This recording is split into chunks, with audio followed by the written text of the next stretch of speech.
Denmark की राजधानी Copenhagen के इस क्रिस्टियनबॉर्ग पैलेस में इस वक्त हम मौजूद हैं, जहां भारत और नॉर्डिक देशों के बीच में दूसरी शिखर बैठक होने जा रही है। नॉर्डिक देश यानी डेनमार्क, स्वीडन, फिनलैंड, आइसलैंड, इन तमाम देशों का कुनबा, जिसे नॉर्डिक कंट्रीज कहा जाता है, इनके और भारत के बीच में दूसरी महत्वपूर्ण बैठक होने जा रही है इस क्रिस्टियनबॉर्ग पैलेस में, जो कि डेनमार्क के प्रधानमंत्री का कार्यालय भी है, डेनमार्क की पार्लियामेंट भी है और एक ऐतिहासिक इमारत है। इसके महत्व को इस बात से भी समझा जा सकता है कि एक जमाने में भारत में कुछ टेरिटरीज पे जब डेनमार्क का कब्जा था, तो इस बिल्डिंग से संचालित करने वाला, इस बिल्डिंग से को जो सीट ऑफ पावर है, वहाँ से कामकाज करने वाला जो डेनिश मोनार्की है, यानी डेनिश राज परिवार है, वो भारत की कुछ इलाकों को कंट्रोल करता था। लेकिन अब यही इमारत आज भारत के प्रधानमंत्री की जो पहली यात्रा है, डेनमार्क की यात्रा है, उसमें स्वागत की जमीन बना है और साथ ही ये वो जगह है जहां पर भारत और नॉर्डिक देशों के बीच में महत्वपूर्ण बैठक होने जा रही है, जिसमें डेनमार्क के प्रधानमंत्री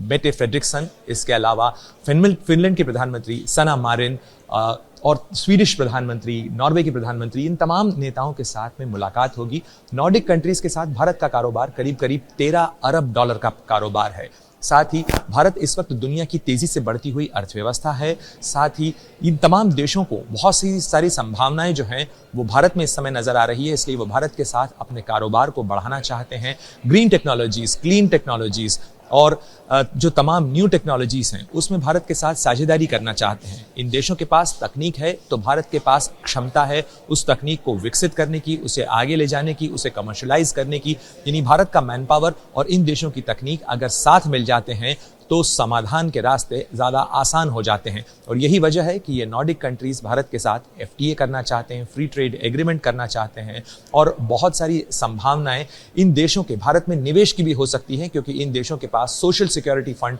बहुत बड़ा है जो भारत के लिए निवेश का एक बड़ा स्रोत हो सकता है। तो यही कोशिश प्रधानमंत्री नरेंद्र मोदी की होगी कि इस बातचीत के जरिए भारत के लिए में निवेश की संभावनाएं खोली जा सकें। निश्चित रूप से इस बातचीत की मेज के ऊपर एक महत्वपूर्ण मुद्दा रूस और यूक्रेन के बीच चल रही युद्ध का भी होगा, क्योंकि इन देशों की खासा चिंताएं हैं और इसके मद्देनजर वो चाहेंगे कि भारत की तरफ से इस मामले में स्पष्ट रूप से, मुखर रूप से कोई जवाब दिया जाए, कुछ चीज़ें कही जाएं। जहां तक भारत का सवाल है, भारत ये साफ कर चुका है कि वो युद्ध में किसी भी देश के खिलाफ उसे अलग थलग करने की बजाय बातचीत के जरिए समाधान पर जोर देता है। साथ ही इस बात को खुलकर कह रहा है कि युद्ध समाप्त होना चाहिए, लड़ाई खत्म होना चाहिए, सेसेशन ऑफ वायलेंस होना चाहिए और यही भारत का रुख है। कैमरामैन मनोज के साथ Pranay Upadhyay, Copenhagen, ABP news.